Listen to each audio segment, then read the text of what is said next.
Native people, Native culture, Native knowledge. Hi, I'm Jeannie Green, bringing you award-winning Heartbeat Alaska. Bringing you national and international Native news, this is award-winning Heartbeat Alaska, the premier Native voice in Native programming. There's a heartbeat, louder than thunder, revolution is in the air. There's a heartbeat deep inside our mother. Are you too cool to care? Now, with Heartbeat Alaska, here's Jeannie Green. Hello, welcome to Heartbeat Alaska, Native News and Native Entertainment. I'm Jeannie Green. A special hello to Mr. and Mrs. Berkeley. They called from Idaho, from Burley, Idaho, and also wrote, thank you so much for joining us. On today's program, we travel to the native village of Ekwok, Alaska, and also to Florida and visit with the Seminole Tribe Chief Jim Billie. Not only has he been the chief of the Seminole Tribe since 1979, but he's a musician and songwriter as well. And as is the tradition every year at this time, we air KYUK and John Active's award-winning Yupik Calendar, our way of saying goodbye to winter and hello to the welcome warmth of change. Home of the Yupik Eskimo, where about 20,000 of us live in 48 villages scattered over 75,000 square miles in the Yukon and Kuskokwim deltas. We Yupik predominantly live off the land that is called subsistence. Our villages are located near the two major rivers, the Yukon and Kuskokwim. During the winter, these rivers are frozen over, 10 feet thick in places, but with the arrival of spring, the river ice breaks up and goes out to sea. We call ourselves the Yupik, meaning the real people. We were once nomadic, moving to hunting, fishing, and gathering areas as the seasons presented themselves. Our home villages in winter are near the rivers, which are always abundant with fish. In early summer, the warming water temperatures cause fish to return to the river to spawn, and we Yupik begin our yearly cycle of subsistence fishing. First come the smelts, silver-scaled fish up to 9 inches long and very oily, swimming against the swift current. We use long-handled dip nets, which we drag along the river's bottom to catch them. We take tubfuls and fry them fresh out of the water. The others we hang to dry after stringing them onto long, slender tree branches. After the smelt have dried, we smoke them in our smokehouses to eat them later in winter, dipped in seal oil. Soon the smelt have gone up the Kuskokwim River to spawn. Then come the salmon, and these we fish with equal gusto. Our elders teach us to fish as long as the fish are in the river. The salmon swim by our villages for a short 3 months during the summer. The winter yet to come is 9 months long, and we must have food for our tables. We take our catches to our summer camps, where we have pitched our tents early in the season, nestled along the banks of the river. The women using their uloks prepare the whole fish, save the gills and guts. The fish are washed and then sliced open like a book and the backbones removed. The uloks glide cleanly through the slabs of fish in half-inch diagonal cuts at an angle from the middle towards the neck and likewise towards the tail. The fish are split in this way so that when they are hung on the racks, the cuts open up and make for better drying. Soon our drying racks are filled with king salmon, and after they have dried for about a week, the fish are transferred into the buyuchchiwiks, or smokehouses, and there they will cure as alder and cottonwood smoke gently wafts throughout the whole smokehouse. After we have fished the king salmon, then come the sockeye, followed by the chum salmon and the cohos. These we also fish and prepare as we have done with the kings. During the same time, we also fish commercially and sell our catches to fish buyers who have come to the Kuskokwim River from other places like in Washington State. For most of us, this is the only means of making money in a whole year. Only a handful of us work full-time for state and government agencies or other service organizations. Jobs are scarce, and there is no real economy here, and it is the fish we fall back upon to help us buy what we need. In celebration of our good fortune, we Yupik visit one another's villages and attend summer festivals. We have games and contests for the children and renew old friendships. Today, our villages have incorporated the 4th of July with our ancient ritual. Villages up and down the Kuskokwim River observe their activities not on the 4th itself, but on different days, so we can attend each other's festivities. All of this is in celebration of our subsistence fishing lifestyle, which is everything to us. So, season after season, we fish until one day we will be too old to fish anymore, and we can say of ourselves that we have done well. In Bethel, on the Kuskokwim River, I'm John Active. James Edward Billie is chief of the Seminole tribe in Florida. He makes his home in the Big Cypress Swamp. Not only is he chief, he's also a songwriter and musician. In rural Florida areas, he's very popular on the jukebox with his Hall Putty Chobe, Big Alligator song. Here it is now, Chief Jim Billie, Seminole tribe from Florida.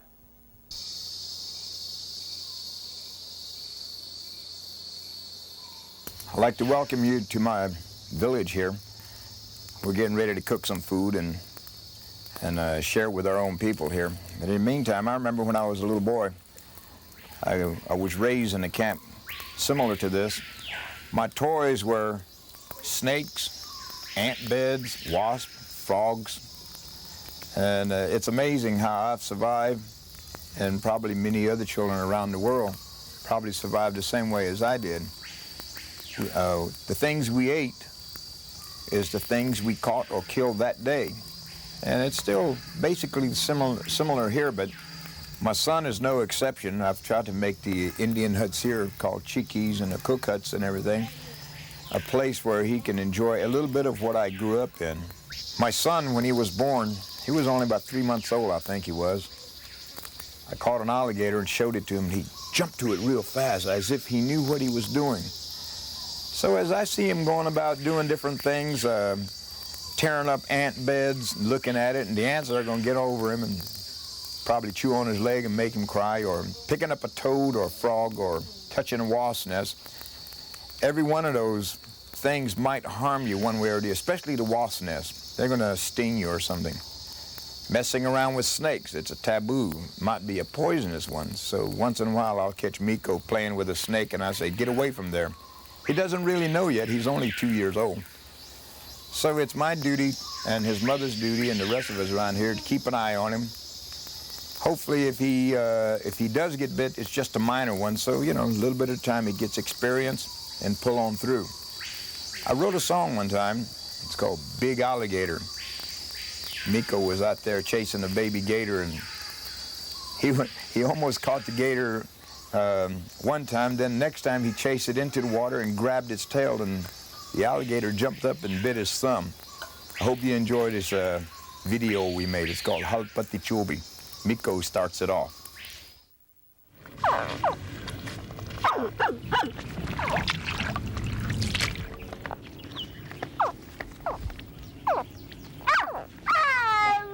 Big alligator, he's mysterious. Big alligator, he's amphibious. Big alligator, he's dangerous. But with a big alligator, you can be prosperous.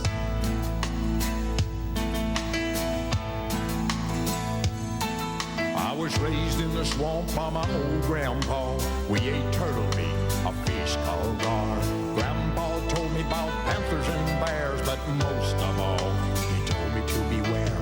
Halpati Chobi knocked your mitchkick out. Halpati Chobi poking Yewa. Halpati Chobi no Pajiwa. Halpati Chobi Imam Shajiwa. summers grew longer and hot. Grandpa took me on my first gator hunt. We pushed through sawgrass, willow slough with a big yellow dog that dug out canoe. The dog started sniffing something in the air. Grandpa said, must be gator over there. Better grab your knife and some rope. And remember what I told you when you was a boy. Halpati chubi nakshinechtika. Halpati chubi okinkeyiwa. Halpati chubi hinukajijiwa. Halpati chubi himajajiwa. At the age of 12, I was sure of myself.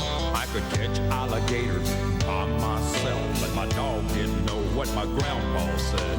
He jumped in the water by the gator's head. Halpati chubi didn't even pause. My dog disappeared in the gator's jaws. I can still hear my grandpa saying, Halpati chubi nakshinechtika. Halpati chubi okinkeyiwa. Halpati chubi hinukajijiwa. Halpati chubi himajajiwa. Oh, halpati chubi nakshinechtika. Halpati chubi okinkeyiwa. Halpati chubi hinukajijiwa. Halpati chubi himajajiwa.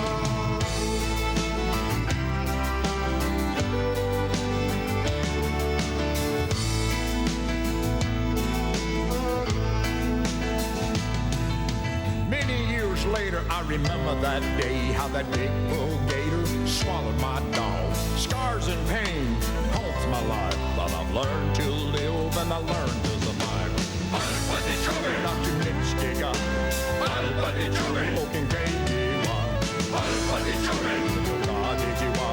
Halpati chubi himajajiwa. Oh, halpati chubi nakshinechtika. Halpati chubi okinkeyiwa. Halpati chubi hinukajijiwa. Halpati chubi himajajiwa. Halpati chubi. Halpati chubi.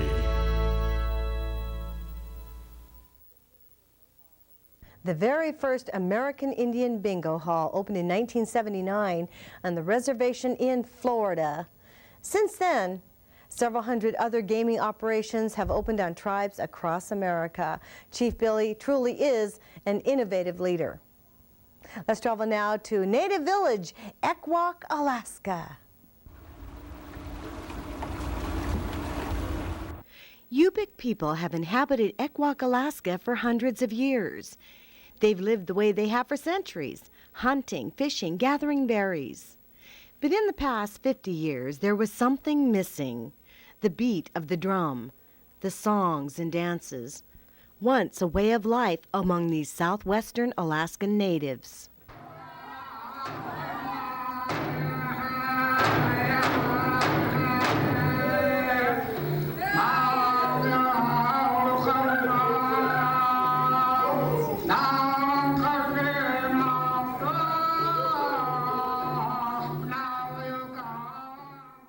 Today, the songs call out from the past, a new beginning of old ways. Ekwok was once located downriver on the Nushagak. This area of Alaska was once decimated by the flu epidemic. From the time of first contact with the Russian fur traders, disease after disease were introduced to the area. Smallpox, influenza, measles, followed by famine. Whole populations of villages died off. After World War II, tuberculosis claimed many lives. Today, a new disease ravages some areas of rural Alaska. Alcoholism, a thief in the night, stealing lives.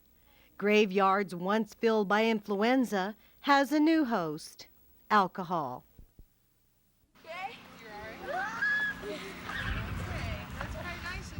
Many rural areas are reaching back into the past to fight this new killer. 3 years ago, in 1994, was a significant year in this Yupik village. It marked the first time in 50 years Yupik dancing was held here. Dancers were invited from surrounding villages. In 1995, Ekwok began their own traditional instruction for their 35 or so school children. They incorporated language, dance, and storytelling into their curriculum. A special day was held to demonstrate their traditional knowledge of games and dance. The event is drug and alcohol free. This year's Awareness Day, as it's called, is a way of making it a better place for everybody, according to Kathy Nelson, one of the organizers. She and her husband Robert helped continue the special day began in 1994. But I think NYO is not only within the school, but it deals with everybody, the whole community, because it's a Native Youth Olympics. So I believe that this Native Youth should involve the whole community. Modern medicine helped put an end to disease years ago. Traditional ways that just about died with the epidemic now once again help natives survive. Our ancestors had ways of healing themselves. Traditional games, stories, dancing. These survival skills from earlier days are back, making a joyful sound. For these native people of Ekwok, Alaska, it's the sound of hope.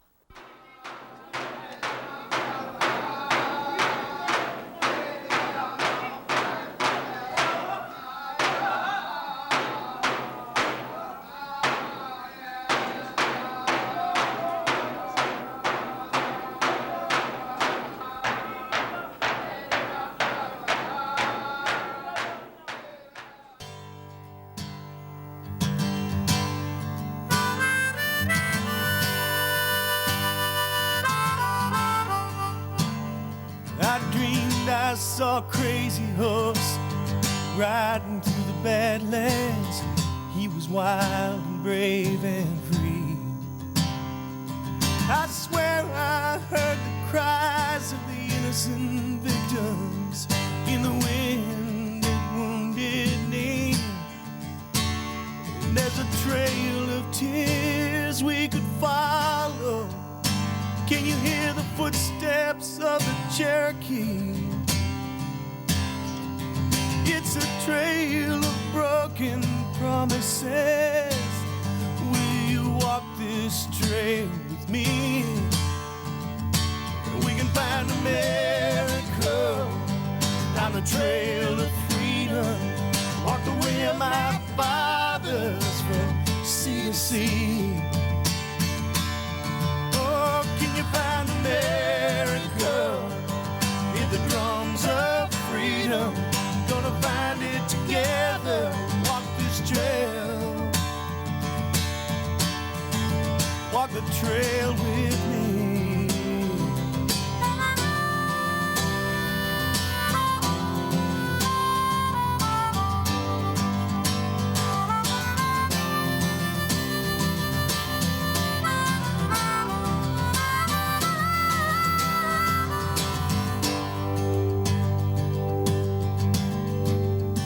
I felt the Chippewa wind off Lake Michigan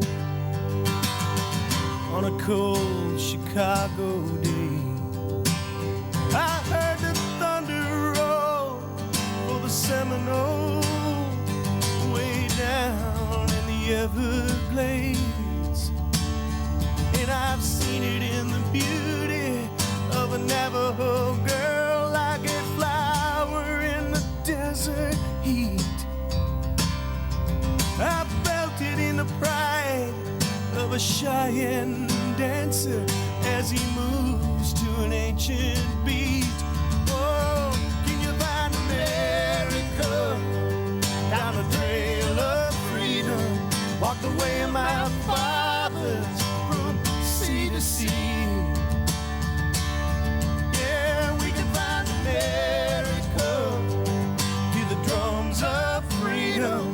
Gonna find it together. Walk this trail. Walk the trail with me.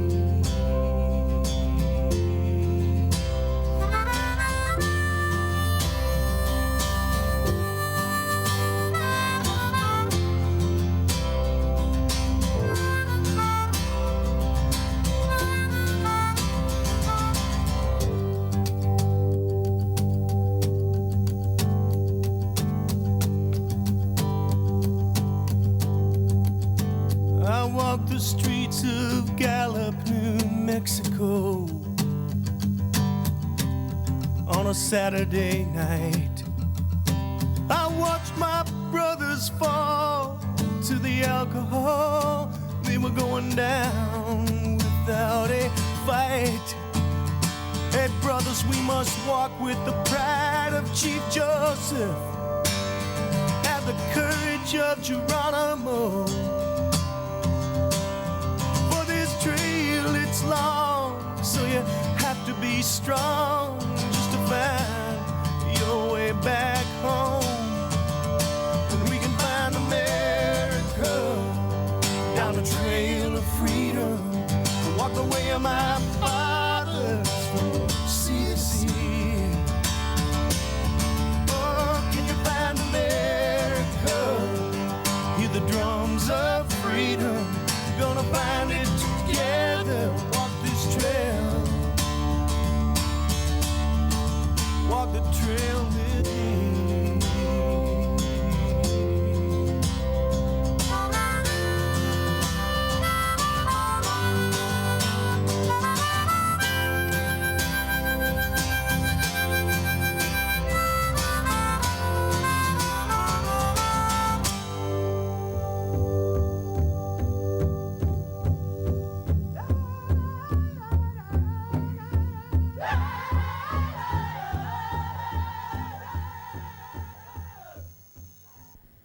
Though I'm Inupiat Eskimo, which is northern Eskimo, I spent part of my childhood in Sitka, Alaska.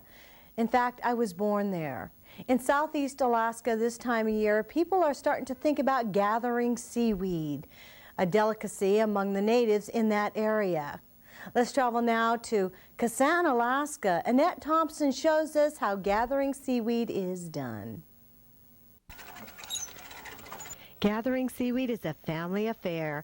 After several hours of beachcombing and fishing, the Thompsons returned home, and Annette's husband Louie ground the black seaweed. They ended up with 4 bags. This is a family project. Now I'm taking what he ground a little bit at a time.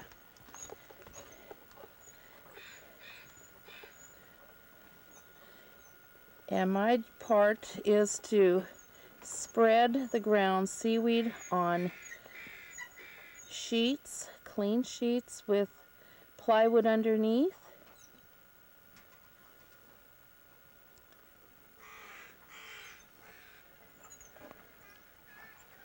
There, I'm just starting this one.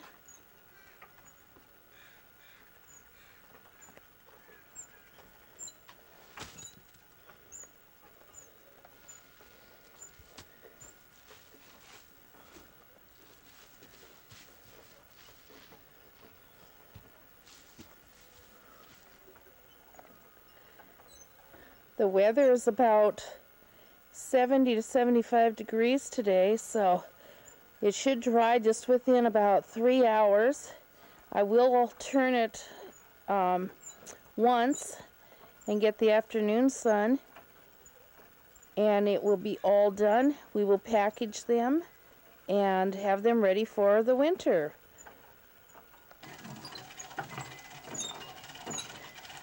The gum boots, we take and put them in a pot of boiling water. Boil them for about 15 minutes at the most. Take and drain them, let them cool down a tiny bit. Peel the shells off and dip it in seal oil or hooligan grease and enjoy it that way.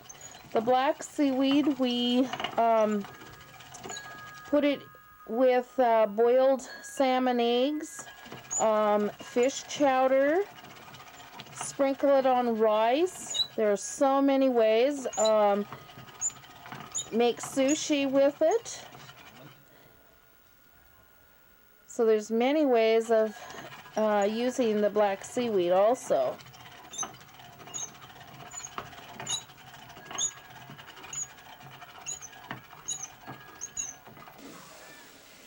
Well, this is what the seaweed looks like. as it's in the dry-in stage.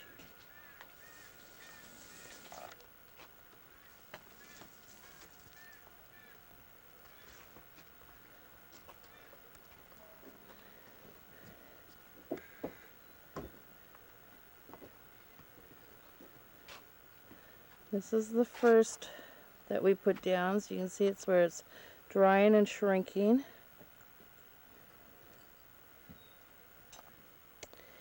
This is all dried. Yum, I can't wait to start eating it. Heartbeat Alaska is brought to you in part by the Division of Alcoholism and Drug Abuse and the Alaska Council on Prevention of Alcohol and Drug Abuse. Together, preventing substance abuse statewide. And by Ute Air Alaska, official airlines of Heartbeat Alaska. Ute Air Alaska, taking you home. Heartbeat Alaska is made possible in part by Spacemark Incorporated, native owned by the Aleut Corporation, delivering service, operations, and maintenance worldwide. Spacemark, dedicated to making your business a success. Do you know a Native American? Maybe you rode one lately. Maybe you drank one last night. Seen one on the Late Late Show? Cheered for one lately? Maybe you've been to a sweat. Smoke 'em peace pipe. Come on, man, times have changed. Free your mind.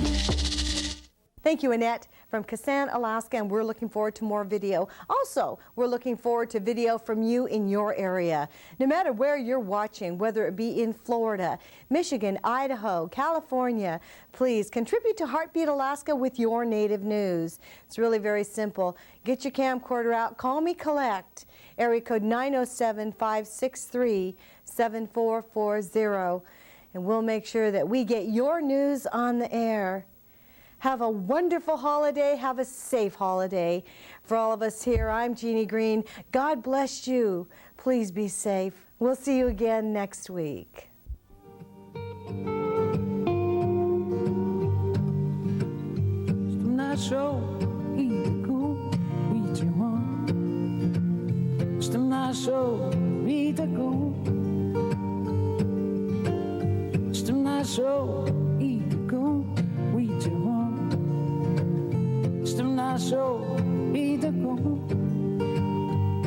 Seaweed matankini, esha sendoma.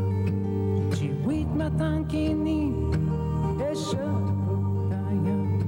Come when I knew I we nani quinde tayam. Wapuya, sembuya, utemamu betaya. Hey, hey, hey, hey, hey, hey.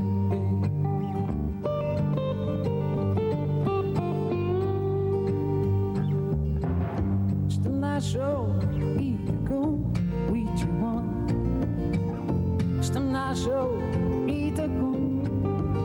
There's a heartbeat. We out there.